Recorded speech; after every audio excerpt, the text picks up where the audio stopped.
removed?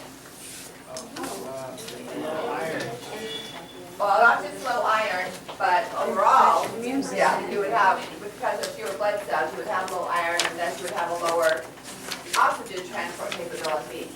And so how would you feel as a result of that? Sepsis. You would feel tired. Tired. Okay, so that's the function of the red pulp. What about losing the function of the white pulp? That filters the blood. So you would be more prone to blood-borne infections. Okay, because you wouldn't have the filtration part for that. Okay, let's come back and kind of pull this together. So we started out with an antigen-presenting cell. And again, that could be a dendritic cell, it has the long spiky processes, a macrophage with more linear processes and lots of light circular regions, or even a B lymphocyte itself, as we'll see tomorrow, all right? So we have, I'm not going to go through the process of forming the MHC2, but it's going to process the antigen, because we're doing T cells, we'll stay with viruses. And so it's going to extend that viral antigen on an MHC class 2 molecule.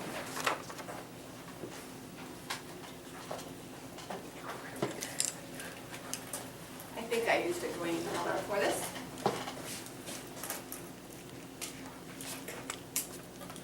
So this will be a viral antigen. So what cell should I draw up here? A T helper cell or a T killer cell? Helper. T helper cell. So this MHC class 2. T helper cells have receptors that interact with the MHC class 2 molecule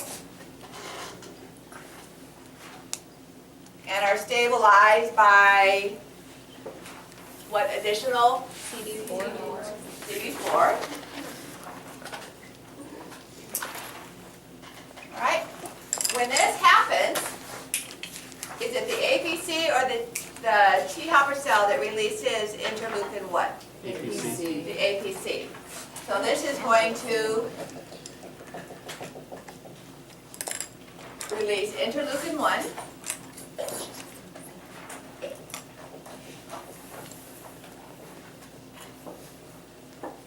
Of course, you know that you need to write out the whole word, right? Whole credit. 8 weeks into the semester. And that activates the T helper cell, so now it can release interleukin 2. Okay? Through the channels in the endoplasmic reticulum, the viral proteins have also become part of the APC's MHC class 1. It's a nucleated cell, so it also has MHC class 1 molecules. Actually, I'll put that here.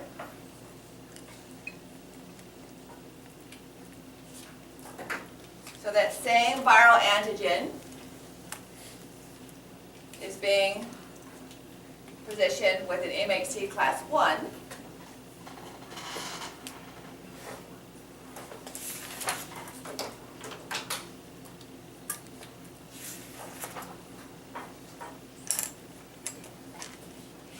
And an inactive T killer cell now will recognize that with its T cell receptors.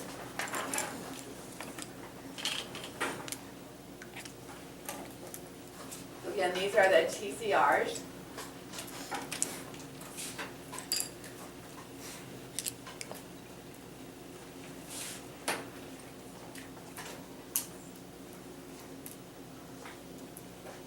And this is stabilized by CD8. So the APC doesn't do anything to activate the T killer cell, all right, other than present it with its antigen. And so now the T helper cell, interleukin 2, is going to go from the T helper cell and bind to receptors on the T killer cell to activate it. Now I can dissociate, all right?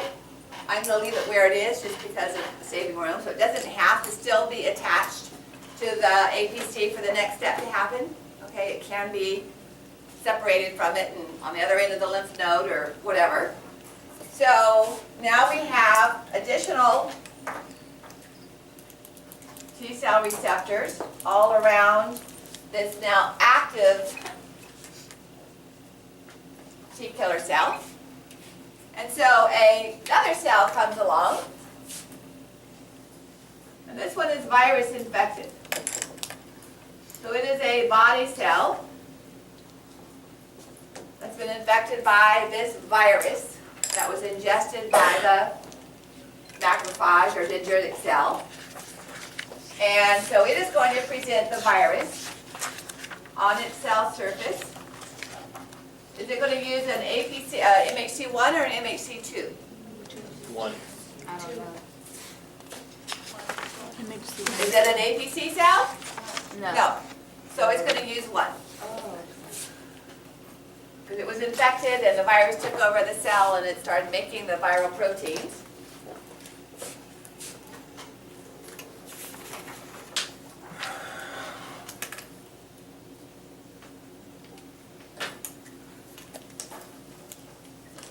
So now our active T killer cell is capable of releasing chemicals that will, molecules, chemical warfare, that will kill the virus-infected cell.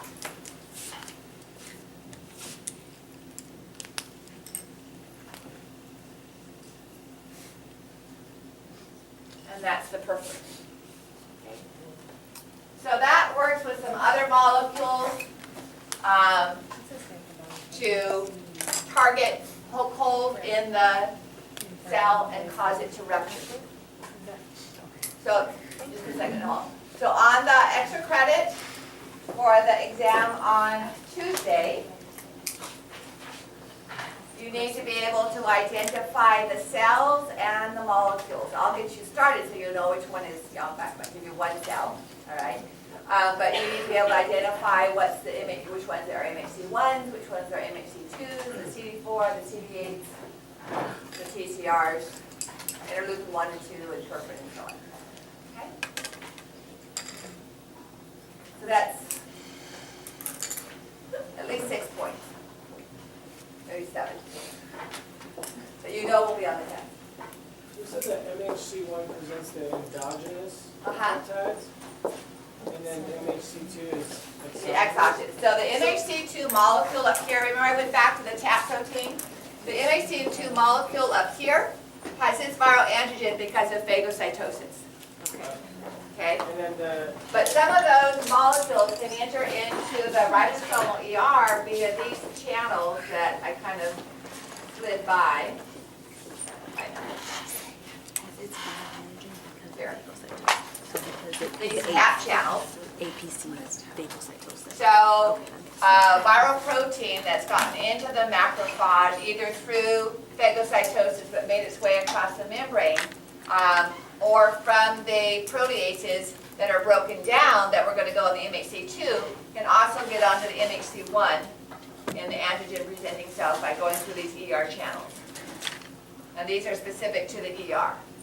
The MHC2s are in the fused with the vesicles that contain the lysosomal content.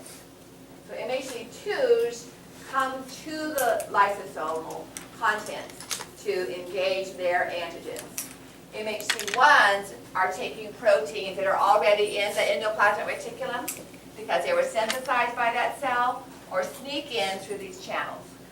And that's how this one would get to its MHC1, is it snuck in through that channel of the ER. so both are presenting the same antigen. Correct. But But one's recognized by a T helper and one's recognized by a T killer. So Just a second, interleukin. Noel had a question, sorry. Do you remember what it is? I do. Wait, I was gonna say. Now I got a couple. Can you rephrase that when you said one is recognized by the T helper and then one is Yeah. recognized by the T So the killer? same even though they're antigen. The same? This antigen got there through the lysosomal MHC2 molecule that was embedded in the little vesicle that came and fused with the lysosomal component. the same antigen or a different antigen, but if it was a different antigen, then this wouldn't be activated, all right? The same antigen can slip into the ER and attach to the MHC class 1. Okay. Well, Because this is a nucleated cell, so it's going to have MHC class 1s as well. oh, Right. So is that? Well, that's just like Amy's turn now. Okay, so interleukin is released by the first cell and then it activates. So interleukin 1 is released by the APC cell. Interleukin 2 is released by the T helper cell to activate the T killer cell. And now the T killer cell doesn't have to still be attached to the macrophage. It can separate and clone itself, and so it doesn't have to be here when it does this. But once it's activated, it's capable of releasing the perforin. So does the MHC1 inside the APC, is it like the virus is trying to infect the APC and then it accidentally, I mean not accidentally, but it becomes. Well, it could come from the lysosome. It could come from the lysosome because it has to be broken down by proteases.